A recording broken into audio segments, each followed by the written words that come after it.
Vamos a continuar el día de hoy con el quinto video de la serie La Oración. Hemos salido de orar, vamos a continuar aprendiendo algunos consejos más sobre oración, que es de suma importancia. Vamos a ir a la Biblia, Mateo capítulo 6, verso 6. Mateo 6, 6. Gloria a Jesús, Dios bendiga a los hermanos que se han ido añadiendo, tu hermana Marilú, Dios los bendiga también, tu hermano Guido que ya llegó también, tu hermana Emily, tu hermano Marvin, por ahí estaba, no lo vi, pásenle la voz, tu hermano Marvin, ahí está, Dios lo bendiga, justo con su íntimo amigo y hermano Will, ahí están los dos juntitos. Nos ponemos en pie, mis amados hermanos. Vamos a lecturar la escritura, Mateo capítulo 6, verso 6. Gloria a Jesús para siempre. Continuamos con esta serie, consejos sobre la oración. Amén. Dios bendiga la vida de nuestros hermanos también que están conectados a través del TikTok, del Facebook, del YouTube. O sea, seguimos expandiendo. Dios los bendiga. Gloria a Dios. No poder saber de ustedes. Gloria a Dios. Gloria a Jesús. Amén. Bien, Mateo capítulo 6, verso 6, vamos a lecturarlo para la gloria del Padre que nos creó, gloria del Hijo que nos salvó y la gloria del Espíritu Santo que está presente. La iglesia de Cristo dice: amén. Palabra de Dios es esta. Mas tú cuando ores, entra en tu aposento y cerrada la puerta, ora a tu Padre que está en secreto, y tu Padre que ve en lo secreto te recompensará en público. Oramos. Bendito sea el nombre tuyo, Padre mío. Te damos gracias de todo corazón por un día más que nos permites estar en tu casa, bendito Padre, en este día de sacrificio, día de ayuno. Bendito Padre, tu pueblo se ha reunido en tu casa para poder, Señor Dios mío, deleitarse en tu palabra. Que tu presencia en esta hora, Señor, nos toque por medio de tu Santo Espíritu. Padre mío, usa mi vida para poder, Señor Dios mío, Señor, decretar y disertar esta palabra con unción, con poder, con autoridad, bajo los cielos abiertos, Padre mío, y la gloria tuya se mueva tocando cada vida. Padre, reprendemos todo lo que no es tuyo, Señor Dios mío. Atamos al hombre fuerte, a todo espíritu contrario, a todo espíritu de oposición, Padre mío. En el nombre de Jesús declaramos inoperante todo poder del diablo, y que solamente tu Santo Espíritu, Señor Dios mío, sea el que hable en esta hora con poder y con autoridad, como tú siempre sabes hacerlo. En el nombre de Jesús te lo pedimos. Amén, amén y amén. Tome asiento, por favor. La oración personal, punto número 14. Consejos de la oración, quinto volumen de esta serie. La oración personal, que es de suma importancia para que nosotros podamos mantenernos firmes. Si bien es cierto, podemos orar de repente en la iglesia, podemos orar de repente cuando estamos en el bus viajando, no, porque el cristiano siempre está orando, a veces está orando. ¿Usted sabe que se puede orar con los ojos abiertos? Sí se puede orar con los ojos abiertos, ¿verdad? Porque la oración, hermanos, es conversar con Dios. Eso es oración. Y cuando tú estás caminando, estás solo, puedes ir conversando con Dios. En tu corazón puedes ir hablando con el Señor. Y Dios escucha tus pensamientos, las intenciones de tu corazón. El diablo no puede hacer eso, ¿verdad? Podemos orar entonces aquí en la iglesia, en la calle, en el trabajo, en la cocina, mientras las hermanas están cocinando, mientras están haciendo limpieza. Se puede orar o conversar con Dios de diferentes maneras, pero aquí hay un tipo de oración que es la oración personal, que es, hermanos, entrar en un lugar apartado, destinado para con Dios. Y esto es algo que nosotros deberíamos siempre practicar. En nuestra casa hemos dicho que la casa es la extensión de la iglesia. En la casa los varones son los pastores de su hogar. Ahí es donde se debería levantar también, hermanos, un altar dedicado al Señor, un lugar dedicado, exclusivo para el Señor. No importa cuán pequeña sea tu casa, cuán humilde sea, un rinconcito puede ser suficiente, una silla ahí nada más donde siempre se debería, hermanos, orar. Ese lugar es consagrado para el Señor. Así como cuando Moisés se acercó, hermanos, a la zarza ardiendo, el Señor le dijo, quita las sandalias de tus pies porque el lugar que pisas santo es. Debería ser un lugar, hermanos, especial, dedicado para Dios, donde, hermanos, tenemos un encuentro con Dios. Muchas veces hemos dicho que a veces de repente la habitación, nuestra cama, no puede ser usado porque ahí, hermanos, bueno, hay acto conyugal o diferentes maneras, pero siempre es bueno que nosotros tengamos un lugar especial para conversar con Dios. Y esa conversación, hermanos, es una oración personal. En la casa se puede hacer oración, los esposos deberían orar juntos, la familia deberían orar juntos, esposos, padres e hijos deberían orar juntos, pero hay un tiempo que cada uno de manera individual y personal deberíamos dedicar para conversar con Dios.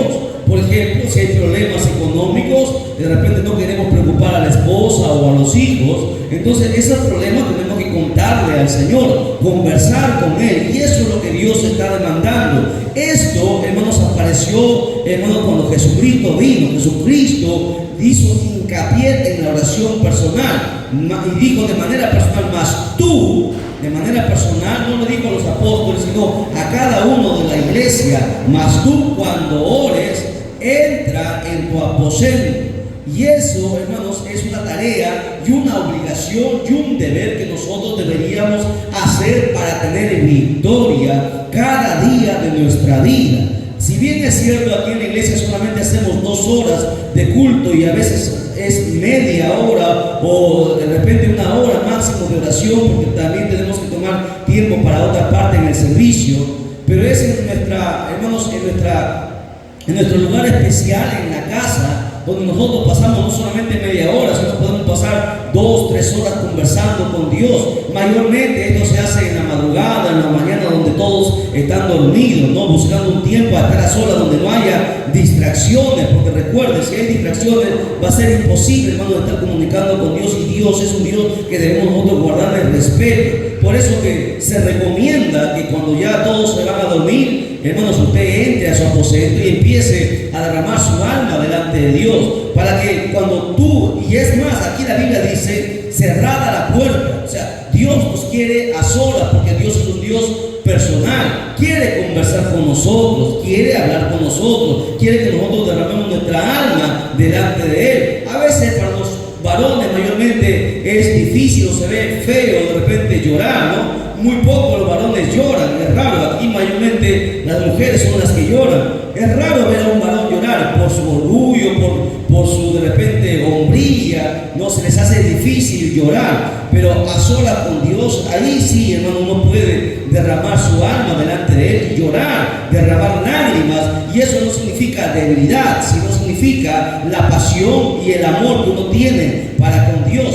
Por eso Dios dice, a solas cierra tu puerta y ora a tu Padre. Recuerde, toda oración, ya hemos dicho en las sesiones anteriores, no está dirigida a Jesús ni al Espíritu Santo, está dirigida al Padre por el medio del Hijo, ¿ok? Que está en secreto, porque Dios está en lo secreto, en lo íntimo, no está en lo público, donde mucha gente, hermano, hace lo que hace. Dios está en el secreto. Por eso se habla, y usted no sé si ha escuchado la frase, el secreto o a solas con Dios, que debería ser, hermano, una tarea importante para nosotros. Lamentablemente muchos cristianos solamente oran en el momento que vienen a la iglesia, pero no tienen un tiempo personal para pasar a solas con Dios, para escuchar la voz de Dios, porque Dios te va a hablar a solas. A Moisés lo trajo a solas. Cuando Dios habló a Abraham, habló a solas a Abraham. Cuando Dios le habló a Pablo, los demás no escucharon la voz, solamente Pablo escuchó lo que Jesús le hablaba con él, los profetas igual. Dios siempre, hermanos, quiere hablarnos a solas. Por eso que muchos cristianos todavía no han crecido, no han avanzado, porque no han aprendido a estar a solas con Dios. En el secreto es donde Dios nos comunica sus verdades, donde Dios nos revela las cosas que Él tiene preparadas para nosotros. Y dice ahí, y tu Padre que te ve en lo secreto, tu Padre que ve en lo secreto, Dios quiere vernos ahí, a solas con Él. Dice, nos va a recompensar. en público. En público no se puede hacer un show como mucha gente, cristianos hacen, que conversan con demonios y tanta cosa para hacer un show. Eso no se puede hacer. Dios en secreto, uno se llena de Dios y en público Dios nos honra. Es así como funciona. Jesús oraba en secreto. Recuerda cuando Jesús fue a orar, le dijo: ustedes quédense aquí orando, yo iré más allá a orar a solas. Jesús mismo, siendo, hermanos, Dios, siendo el Hijo de Dios, siendo el Señor, buscaba al Padre a solas. Esas solas donde viene el poder, esas olas donde viene la unción, esas olas donde Dios te va a llamar, esas olas donde Dios te va a reprender incluso, porque a veces, hermano, sería una vergüenza que en público seamos avergonzados. Yo prefiero que Dios me avergüence a solas y que Dios me diga: esto está mal, esto lo hiciste mal, pero a solas Él y yo aprenderé y no volveré a hacer las cosas que he hecho mal. Pero en público es una vergüenza. Por eso que siempre deberíamos ir a solas. A veces los cristianos pecan y tienen que ir a humillarse delante de Dios, a decirle: Señor, perdóname, humillarse, y no esperar a que Dios lo humille en público, porque Dios lo puede hacer, pero no quiere humillarte en público. Quiere que a solas converses con Él, le cuentes tus faltas, tus pecados, le cuentes todo lo que no le cuentas de tu esposa, de tus hijos, ni a tu mejor amigo, que le cuentes a solas todas tus cosas, tus necesidades, tus problemas, tus preocupaciones, todas las cosas y circunstancias con lujo y detalle, Él sabiéndolo, pero Él demanda que converses a Él a solas. Esa es la oración personal, la oración que mantiene al cristiano siempre en pie, la que nunca va a permitir que nosotros a veces, hermanos, estemos arriba y a veces estemos abajo, como las olas del mar. Mucha gente a veces solamente está por un tiempo animado y luego se desanima. ¿Y sabe por qué? Porque no ha aprendido a tener una vida de oración personal. Es la oración personal la que nos va a mantener siempre en pie. La oración grupal tiene otro propósito, la oración en la iglesia tiene otro propósito, pero es la oración personal la que nos mantiene. Es ahí donde nosotros pedimos por nosotros mismos también. Aquí no podemos pedir por nosotros, aquí se ora solamente por las peticiones presentadas. Es en nuestra casa, en nuestro aposento, donde nosotros le pedimos todas las cosas que nos haga falta, ¿verdad? Por ejemplo, había un hermano que tenía hemorroides, ¿ya? En una iglesia había un hermano que tenía hemorroides. Imagínense, pedir era vergonzoso, sobre todo para un varón, decirle: ¿sabe qué, hermano? Tengo hemorroides, quiero que oren por mí.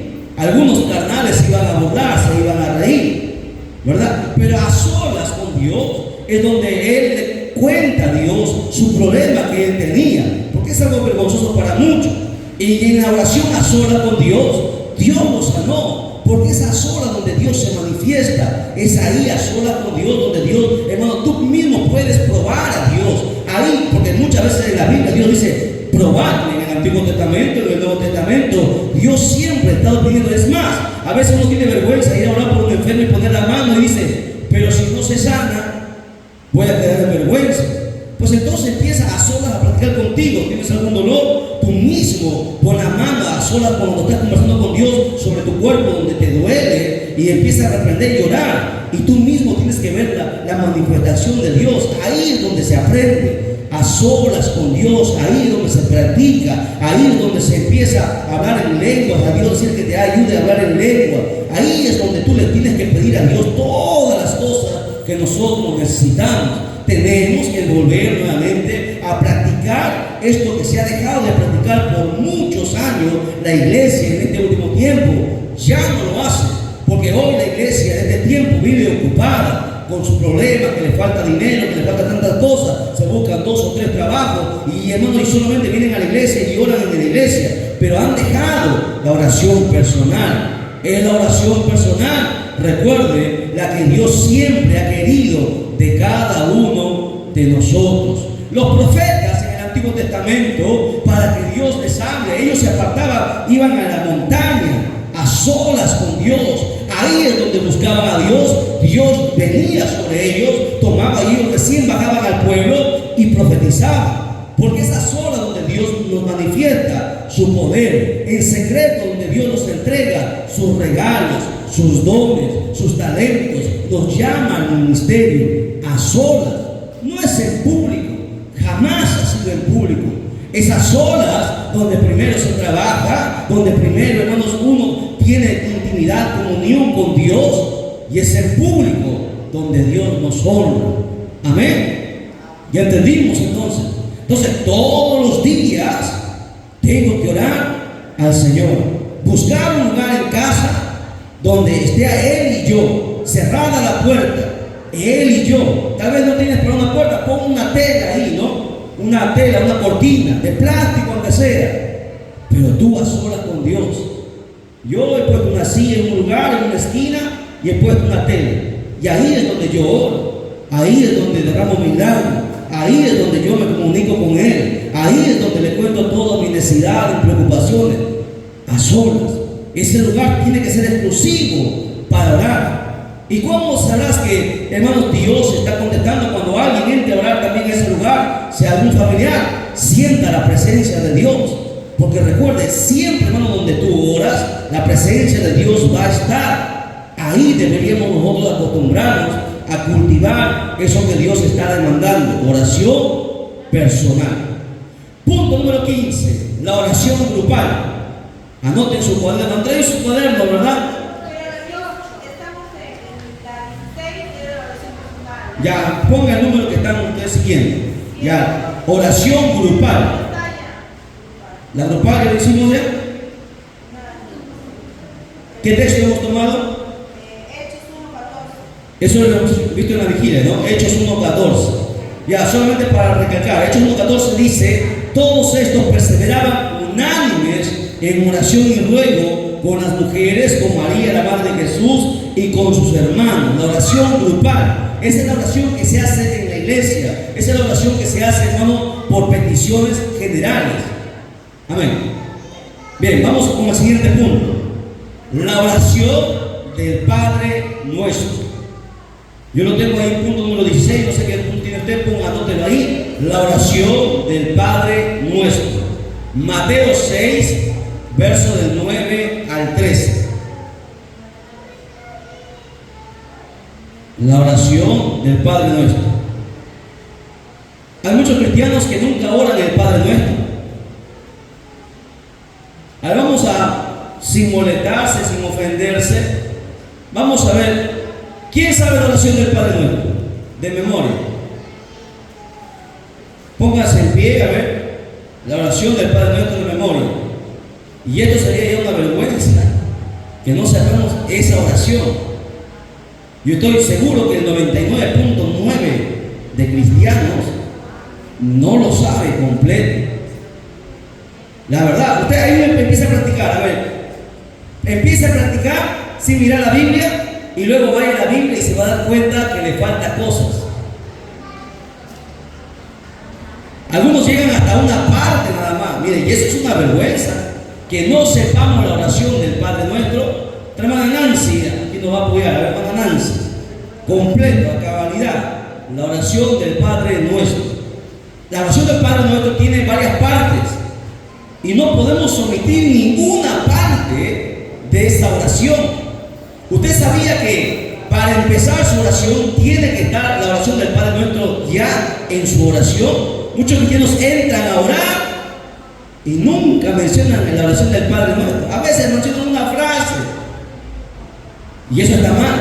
Por lo que estamos en la serie Consejos sobre la oración.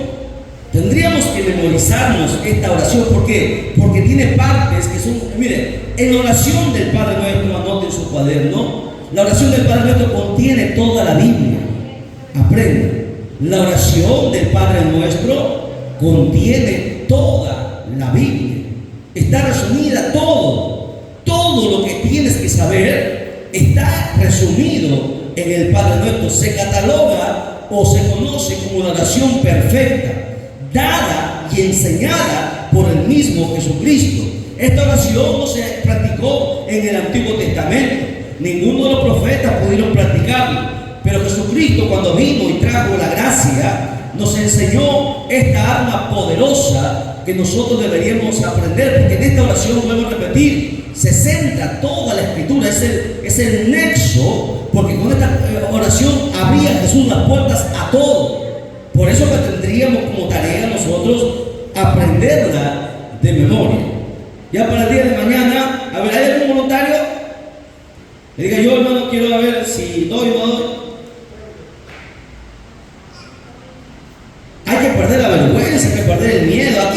Aquí no nos podemos avergonzar y reír. Afuera ya no podemos nosotros equivocarnos. A ver, ya. Vamos a escuchar todo lo que sabe. Vamos a ver.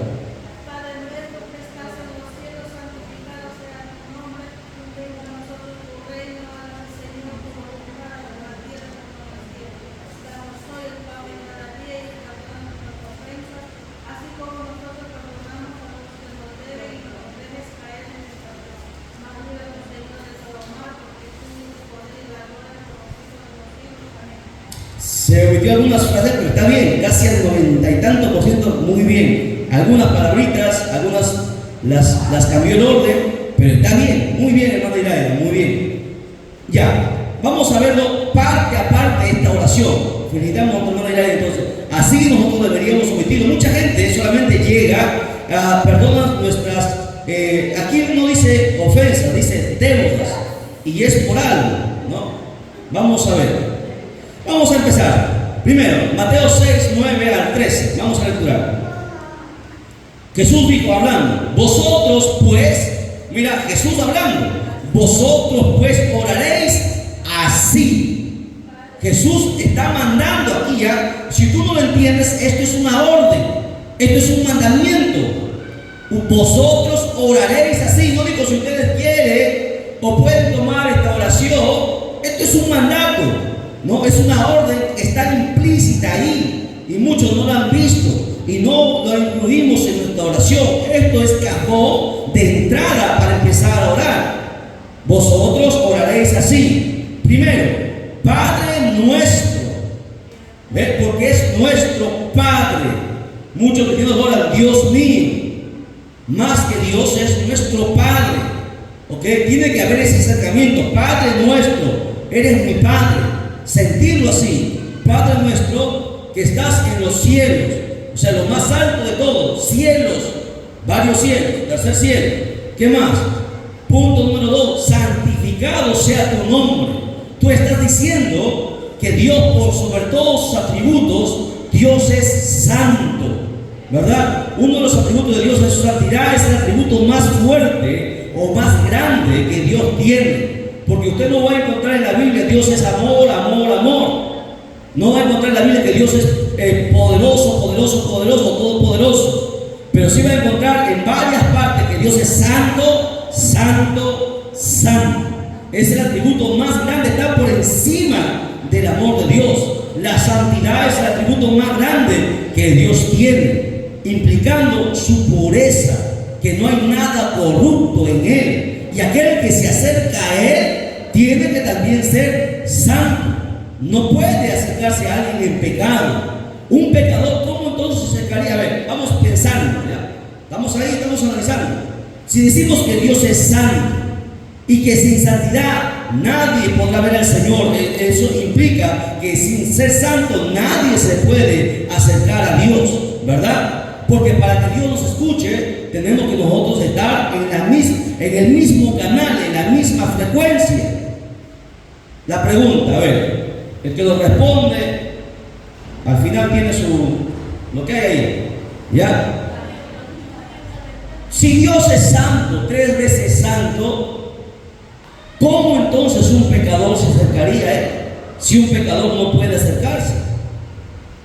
Si estamos diciendo que Dios es santo y nadie puede acercarse mientras no sea santo, ¿cómo Dios escucharía a un pecador? ¿O Dios no escucha a los pecadores? Tiene que arrepentirse, ¿verdad? Y ese arrepentimiento tiene que ser un arrepentimiento genuino, porque mucha gente dice, yo me arrepiento, pero solamente es en su emoción, es de palabras. O solamente es porque su emoción lo hizo sentir, ¿no? O de repente está pasando un problema y dice me arrepiento. Pero el arrepentimiento que viene arrepentimientos que están en el alma, pero no en el espíritu. Y el arrepentimiento tiene que venir desde adentro. Y ese arrepentimiento Dios lo sabe, ¿verdad? De esa manera uno se puede acercar a Dios. Entonces, Jesús sigue diciendo en esta oración: santificado sea tu nombre. Dios es santo por sobre todas las cosas. Punto número 3. Venga tu reino. Es lo que todo cristiano debería siempre estar pidiendo. Jesús, hermano, en el Antiguo Testamento, todos los profetas esperaban que el reino de Dios viniese, ¿verdad? Todos los profetas profetizaron que vendría el Mesías. Y en el Nuevo Testamento, el Mesías vino, el reino de Dios. Por eso dice, el reino de Dios se ha acercado. Mucha gente, pero ¿cómo que se ha acercado? ¿Acaso el reino de Dios no es en el cielo? No. Jesucristo es el que trajo el reino de Dios a la tierra. Por eso dice, venga tu reino. Todo cristiano tiene que anhelar que en el mundo, hermano, sea compartida la palabra, porque Cristo es la palabra revelada. Venga tu reino. Segundo, tercero, cuarto, hágase tu voluntad por sobre todas las cosas, Dios. Yo te puedo, el anhelo mío puede ser que mi madre se sane, pero se va a hacer tu voluntad.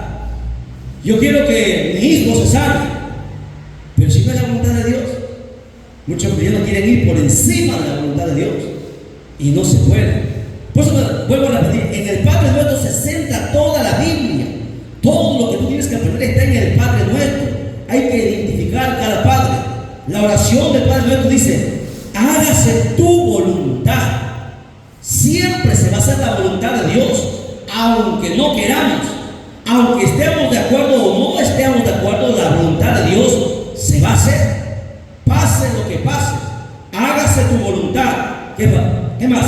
Como en el cielo, porque en el cielo siempre se hace la voluntad de Dios.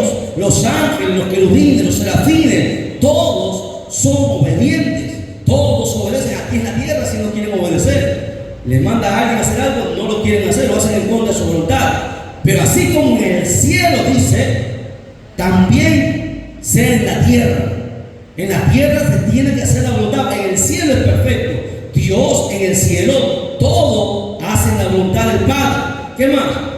Así también debería ser en la tierra. Luego dice: el pan nuestro de cada día, dánoslo hoy. O sea, todo lo que yo traiga a casa no es por mi fuerza, no es por mi voluntad, no es por mi inteligencia.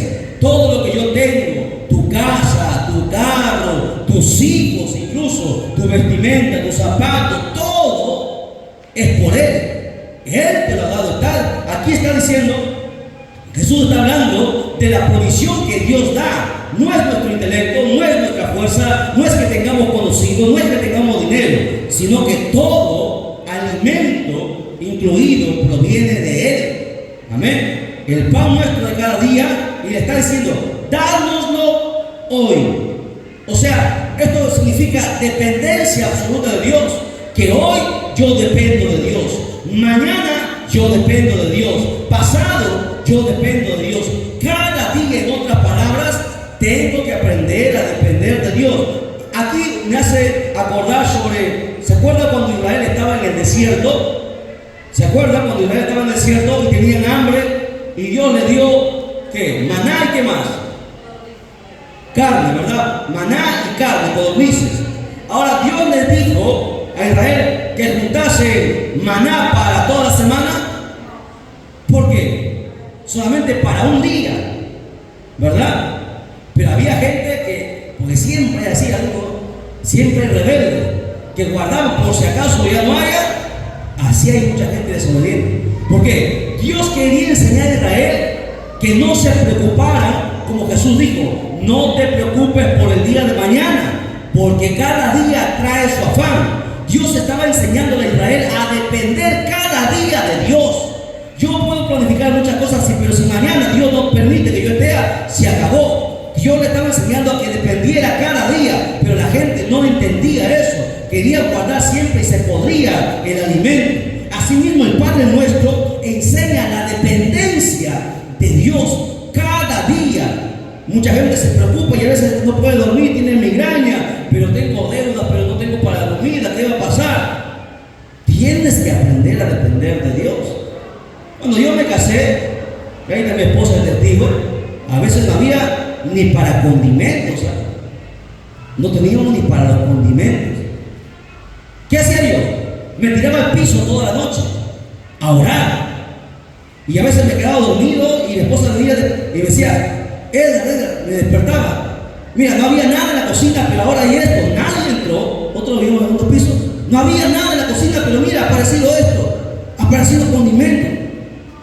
Y luego llamábamos, porque no tenía trabajo, llamaba, me decía, queremos que arregles esta computadora. Y iba, hacía trabajo 1 hora y salía para la comida de todo el día. Dependencia absoluta de Dios cada día. Cada día deberíamos aprender a depender de Dios. Y eso es lo que enseña el Padre nuestro. El pan nuestro de cada día, dánoslo hoy. No dice dánoslo por siempre, no dice dánoslo toda la semana. Hoy, cada día. Eso es lo que el Padre nuestro enseña. Dependencia absoluta de Dios. Y los cristianos no estamos acostumbrados a eso. No estamos acostumbrados. Nos aseguramos, ¿no? Dice, pero me va a faltar para mañana. Cuando tú tienes algo, alguien de repente tiene necesidad, te pide una moneda, pero me va a faltar, te voy a las justas. ¿Sabe qué es dependencia absoluta de Dios? Bueno, me va a faltar, pero Él no necesita más que yo le doy. Y el día de mañana, Dios sabrá. Eso es dependencia absoluta de Dios. ¿Pero qué hacen los cristianos? No me falta, lo guardo. Por eso que muchos cristianos no diezman. No me va a alcanzar. No saben qué es dependencia absoluta de Dios. No han entendido lo que hace el diezmo. El diezmo me ha bendecido. El diezmo estira el dinero. Porque el diezmo es una obediencia, no es dinero, el diezmo es obediencia a Dios. Y muchos no han aprendido a eso. La dependencia absoluta de Dios es lo que Dios siempre ha demandado para que Dios abra las puertas. Todo lo que tengo es de Dios. Él lo ha provisto. Y el Padre nuestro habla sobre eso. Por eso Jesús dijo, vosotros cuando oréis, oraréis así. ¿Qué más? Dice, y perdona nuestras deudas, porque somos deudores. Le debemos a Dios, le debemos a la gente que un día oró. Nosotros somos ingratos, a veces no nos acordamos de la gente que un día oró por nosotros, de la gente que un día nos ayudó. Mira, la gente se acuerda siempre de las cosas malas, pero no se acuerda de las cosas buenas de las personas. Somos deudores. Si nosotros de repente estamos aquí, es porque mucha gente oró por nosotros, porque mucha gente oró por nosotros, ayudó por nosotros. Somos deudores, estamos endeudados, hermano, con todo el mundo. Endeudados con Dios, endeudados con los pastores, con los evangelistas que un día nos predicaron, con los que nos enseñaron la palabra, con los hermanos, con la ancianita que oró por nosotros, ni me conoce, no la conozco, pero oró por nosotros. Por eso dice, no dice ofensas, porque no lo ofendes a todo el mundo, pero si eres deudor de mucha gente. Por eso dice deudores. Perdona nuestras deudas. Estamos endeudados con Dios. Le debemos todo. Le debemos la vida, le debemos la salvación, le debemos nuestra esposa, esposo, nuestros hijos, nuestra casa, le debemos el oxígeno que respiramos, le debemos todo. Estamos endeudados y no queremos pagar. No queremos pagar. Porque así somos, ¿no? No queremos pagar. ¿Cómo le pagamos al Señor?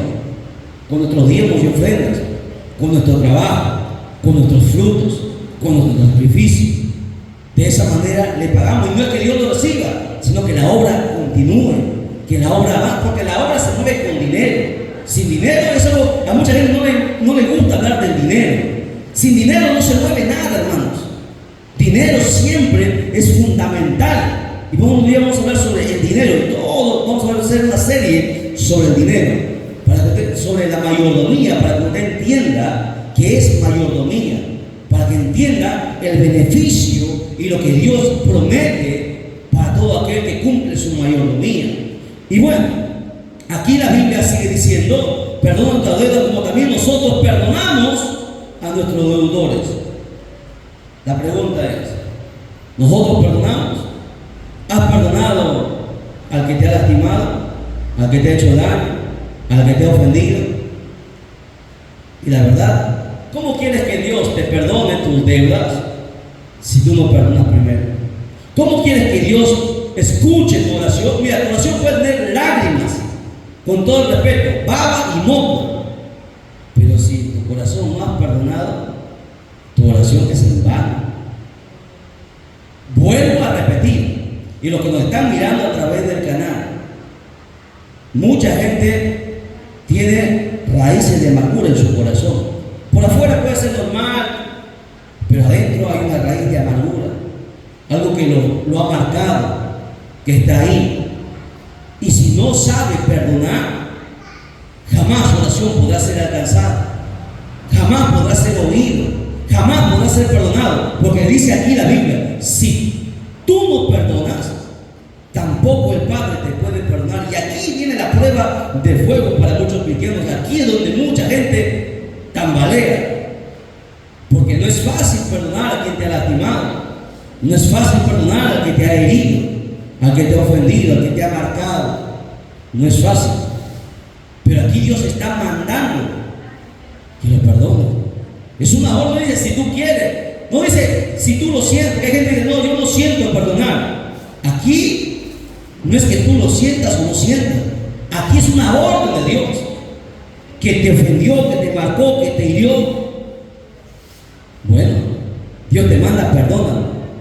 ¿Y qué? ¿Y se va a quedar impune? No, no va a quedar impune, porque la Biblia dice: mía es la venganza, yo daré el juicio, no nosotros. Dios, miren, Dios no puede ser burlado. Tarde o temprano Dios lo va a tomar, y cuando Dios lo tome, no lo va a soltar hasta que se arrepienta, hasta que entienda que con los hijos de Dios no se juega. Pero el problema, que el cristiano que ha sido herido no sabe perdonar. Por eso que Dios no puede obrar todavía, porque mientras tú no sueltes eso, jamás tu oración podrá llegar a la presencia de Él. Porque una característica o requisito para que tu oración sea oída es esto: perdona nuestra deuda, así como también nosotros perdonamos. Si tú no perdonas, Dios tampoco te puede perdonar. O sea, Dios no te puede escuchar tampoco. Así de sencillo. Y eso nosotros deberíamos meditar, ¿verdad?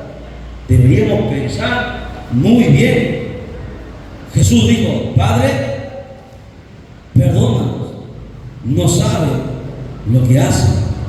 Lo estaban matando, lo estaban crucificando, lo habían golpeado, lo habían apedreado. Esteban, siendo apedreado, ¿qué dijo? Señor, mata, porque ser cristiano, ¿no? Señor, me ha hecho daño y le pongo en tus manos, Señor Dios mío, llévate. Porque así hay gente. ¿Tú crees que esa oración va a ser oída? Esteban, ¿qué dijo? Señor, a ver, ¿qué dijo Débora? ¿Qué dijo Esteban cuando le estaban apedreando? No dijo perdón. No les tomes en cuenta este pecado. Interesante, ¿no?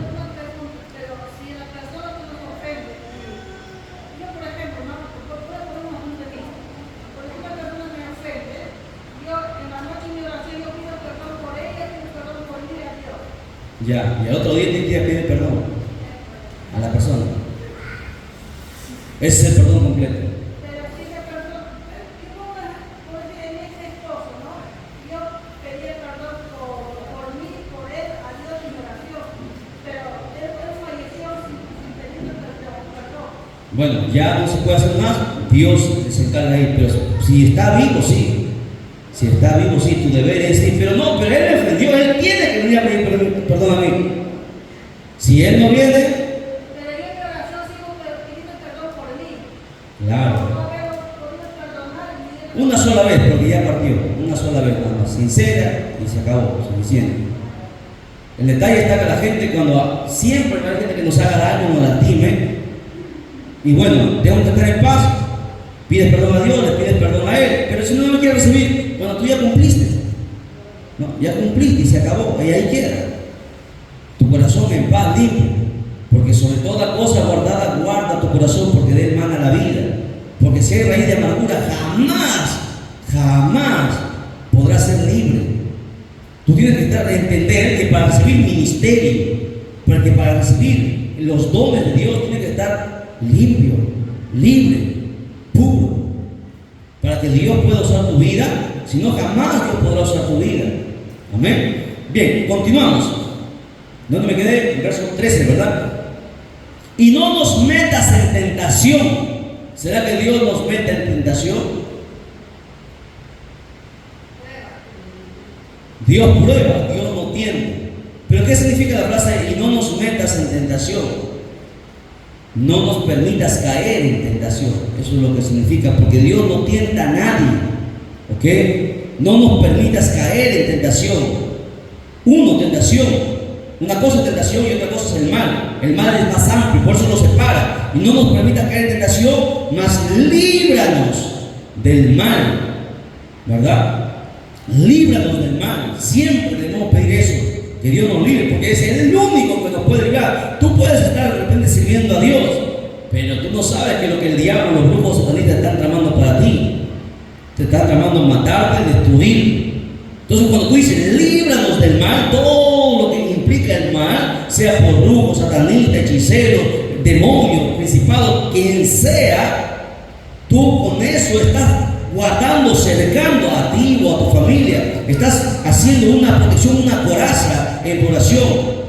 Y ahí mismo Jesús hace otra parte, dice, declara el señorío y el poder de Dios. Dice, porque tuyo es el reino y el poder y la gloria. Tres cosas que Dios tiene a la vez que el diablo jamás podrá tener. El diablo ha obtenido muchos reinos, pero jamás todo el poder, jamás la gloria. Dios lo tiene los tres. Esto aquí Jesús está hablando sobre todo el señorío, el control, el poder, la omnipotencia que tiene Dios, que no hay nadie más extraordinario, más grande que Él. Eso es lo que Jesús está diciendo aquí. Y nosotros en nuestra oración deberíamos siempre loar a Dios. Señor, tú eres magnánimo, tú eres extraordinario, tú eres el todopoderoso, tú eres el supremo. Tu oración, ahí en tu oración tiene que estar declarado eso delante de tu oración. O sea, honrando y adorando a Dios, que los demonios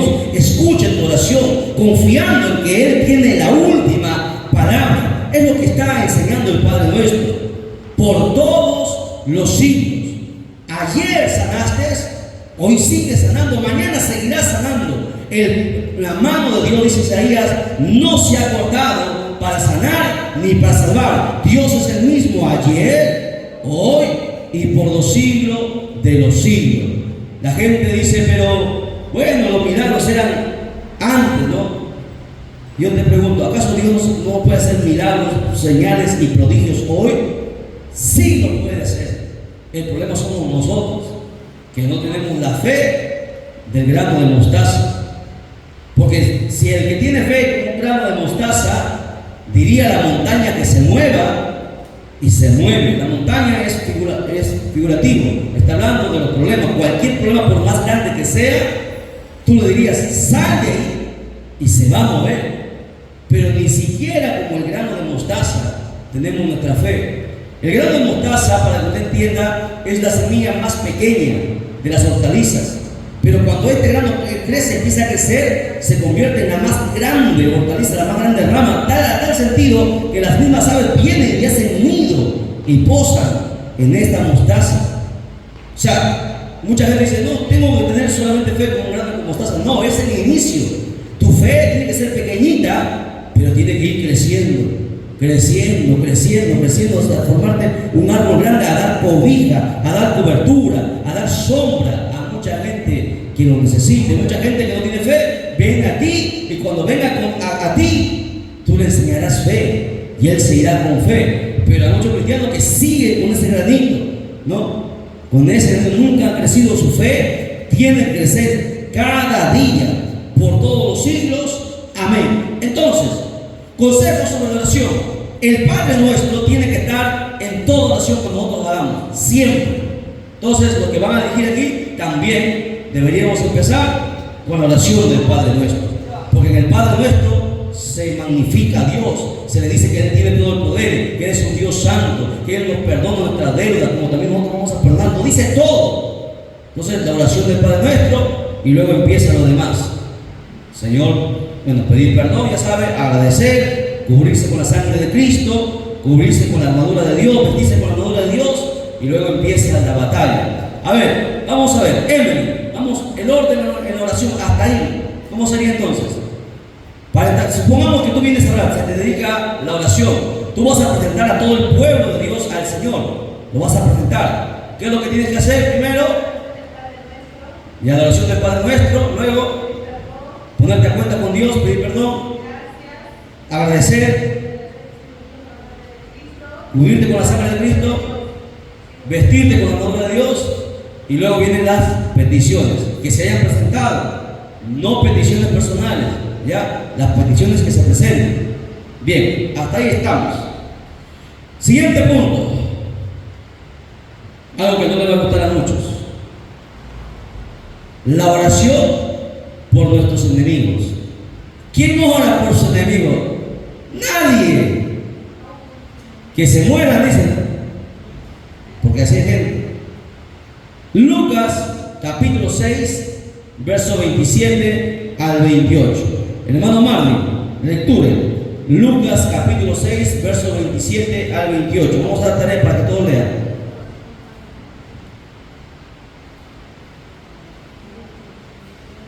Ya, fuerte, estamos grabando, que salga en la cámara.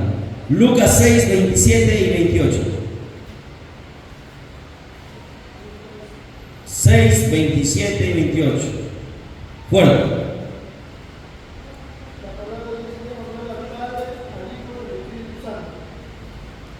Pero a vosotros lo que oís, os digo: amad a vuestros enemigos, haced bien a los que os aborrecen, bendecid a los que os maldicen, y orad por los que os saludan. Amén. Dios te bendiga, hermano Marvin. A ver, la oración por nuestros enemigos. ¿Quién ora por su enemigo? Decía. Oramos por nuestra familia, por nuestras necesidades, por nuestras preocupaciones, por la iglesia. Pero nadie ora por sus enemigos. Entonces, ¿qué pasa? Estamos en desobediencia. Por eso que a veces nuestra oración no tiene peso. ¿Cómo oraría, hermana Estefanía, por sus enemigos? ¿Tiene enemigos? Supongo que muchos. Todo el mundo tiene enemigos. Todo el mundo tiene gente que le odia. No a todos le vamos a caer bien. Sí, a veces no lo sabemos. Hay gente a veces que nos sonríe de frente, pero a espaldas nos apuñala. Y aún gente de la misma iglesia hay así. Y eso es lamentable. Aún gente de la misma iglesia. Yo he visto, hermanos, a un montón de iglesias. Venía un hermano a hablarle de una hermana a espalda y venía la hermana, sonreía, saludaba. Le digo: eres sinvergüenza. No está bien lo que estás haciendo. ¿Cómo orar por nuestros enemigos? Es un mandamiento de Dios. ¿Cómo debería yo orar por alguien que me odia? Señor, métele el látigo. Señor, mándalo al infierno.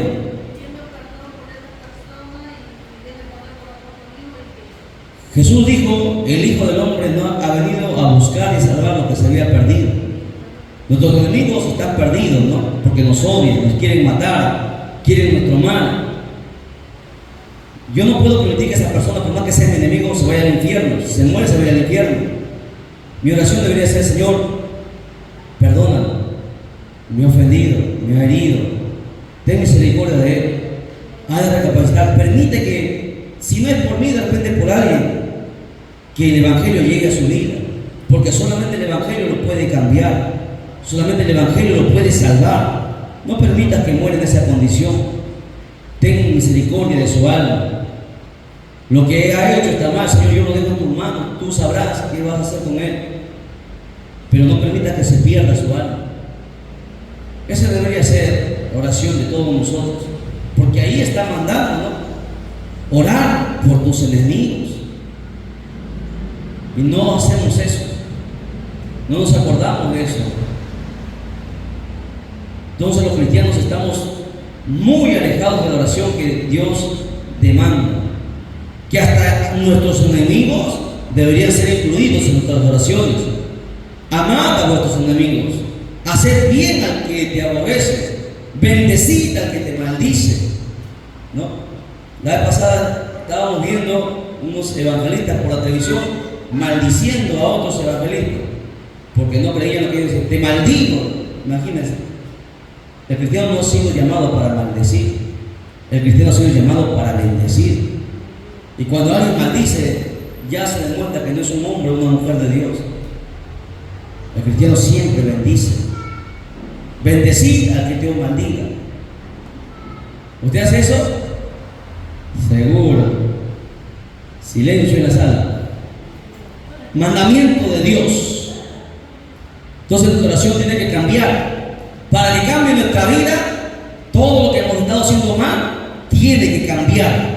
Vamos a empezar nuevamente a orar por todos aquellos que nos han lastimado, por todos aquellos que nos tienen cólera, nos odian. Que tenga Dios misericordia de ellos. Y eso nos agradará a Dios y Dios te honrará. ¿Verdad? ¿Va a quedar impune lo que hizo? Jamás. Nunca tenga la seguridad. Nunca nada quedará impune en esta tierra. Todo Dios lo traerá a juicio. Todo, antes que nos vayamos, todo se pagará. Porque la Biblia dice, tiene que cumplirse este principio. Todo lo que el hombre sembrare, eso cosechará. Es un principio que nadie va a escapar. Amén. Bien, continuamos. ¿Sabe por qué debemos orar? Porque la oración nos impide caer en tentación. Habla tu Biblia o ponga el punto número, cuando yo tengo punto número 19, ¿dónde usted el punto que tiene? Mateo 26, 41. Mateo 26, 41. Mucha gente no ha visto este punto extraordinario. ¿Qué hago yo debo hacer, hermano, para no caer en tentación? Orar. Así dice la Biblia.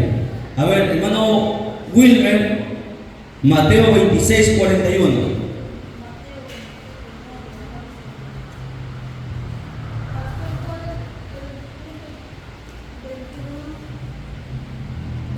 El nombre.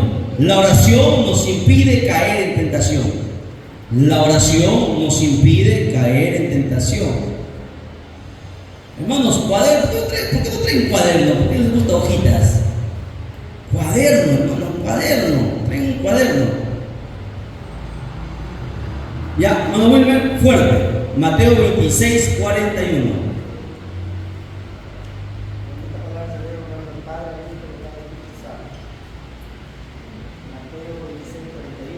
Sí. Velar y orar para que no entres en tentación. El espíritu a la verdad está dispuesto, pero la carne es débil. Amén. Dios te bendiga, hermano Wilmer. Velar y orar para no entrar en tentación. Cuando alguien cae de la gracia, cuando deja de orar. Puede ser pastor, puede ser evangelista, no importa quién sea, puede haber levantado muertos si quiere. El día que nosotros dejamos de orar se acabó, se terminó. La oración nos hará caer. Perdón, sin oración nosotros caeremos. La oración es la que impide que nosotros caigamos. Bueno, aquí hay dos cosas fundamentales para no caer en tentación. Dos, la vigilia y la oración. Velar y orar para no entrar en tentación. Porque es en la noche. ¿Por qué yo tengo que vigilar? Porque es en la noche donde el diablo orquesta su plan para que nosotros caigamos en la mañana. Por eso Jesús entraba toda la noche a orar. Y muchos cristianos no oramos, ¿no? En las noches no oramos, miramos películas, conversamos, paramos en el Facebook y no oramos. Velar y orar para no entrar en tentación. Cualquier persona que caiga en la tentación será porque ha dejado de velar y ha dejado de orar. La oración nos guarda, nos protege. No sabemos qué el diablo está tramando. No sabemos si pasará una mujer para tentar o un hombre para tentar a las mujeres. No sabemos qué el diablo está planeado hacer. Pero cuando tú te mantengas en vigilia y en oración, todo lo que la gente trame va a ser neutralizado. Esa es la promesa de Dios, ¿verdad? Y Jesús dijo, el espíritu está dispuesto, porque el espíritu es el que se comunica con Dios, pero la carne es débil, ¿no? Nos da sueño orar, nos da sueño leer la Biblia. ¿Cómo no te da sueño estar en el Facebook? ¿Cómo no te da sueño estar conversando y chismeando? ¿Cómo no te da sueño, qué sé yo, estar mirando televisión? Pero ¿por qué te da sueño orar? ¿Por qué te da sueño leer la Biblia? Porque todavía la carne tiene control de nosotros. Cuando tú veas que tu oración, la de palabra, la vigilia y todo lo que Dios manda, sea mayor de que tus necesidades de repente humanas, entonces tú sabrás que eres espiritual. Cuando tú veas que se te hace difícil orar, ayunar, vigilar, leer la Biblia, entonces tienes que entender que todavía eres carnal, que todavía la carne todavía tiene control de ti. Entonces el cristiano mismo tiene que aprender a discernir. Hablando de la vigilia, punto número 20, ponga ahí, vigilia orando. Primera de Pedro 4:7. Primera de Pedro 4:7. Mas el fin de todas las cosas se acerca, ser pues sobrios y velad en oración. Este texto está relacionado con el anterior y habla de lo mismo. Velad en oración, porque en la vigilia mayormente se ora, se conversa con Dios a solas. Primera de Pedro, capítulo 4, verso 7. Aquí el apóstol Pedro está haciendo hincapié. Yo sé como cristiano que se están terminando las cosas, que ya queda poco tiempo para que el arrebatamiento suceda. Sabemos que mucha gente se va a perder. Por eso mi deber y mi necesidad y mi obligación es apretar más la oración. Debería estar orando más que antes. ¿Por qué? Porque sé que el fin se acerca, porque sé que mucha gente va al infierno, porque sé que mi familia todavía está perdida. Tengo que hacer vigilia de oración. Tengo que pasar, en otras palabras, como lo que hizo Jesús, pasar toda la noche orando. ¿Quién lo ha hecho? Los cristianos que nos están mirando. ¿Cuántas veces ha pasado toda la noche orando? Fácil es pasar, ¿no? Hay mucha gente, pasan en el Facebook, vamos a hacer una vigilia, pura alabanza, toda la noche cantando, no pasan toda la noche orando. Porque la oración cuesta. A la gente no le gusta orar. La carne odia la oración, porque la oración te conecta al espíritu, la carne no. La carne detesta la oración. Sería bonito que hagan maratones de oración, toda la noche orando.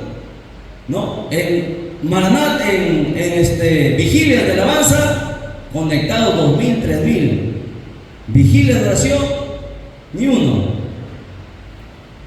Son carnales, demuestran su carnalidad. Porque la carne no quiere orar. La carne sabe que la oración va a hacer que el espíritu tome control de la carne. Lo sabe. Por eso que le da sueño, le da pereza, pone los pelos. Y ahí salen un montón de pelos.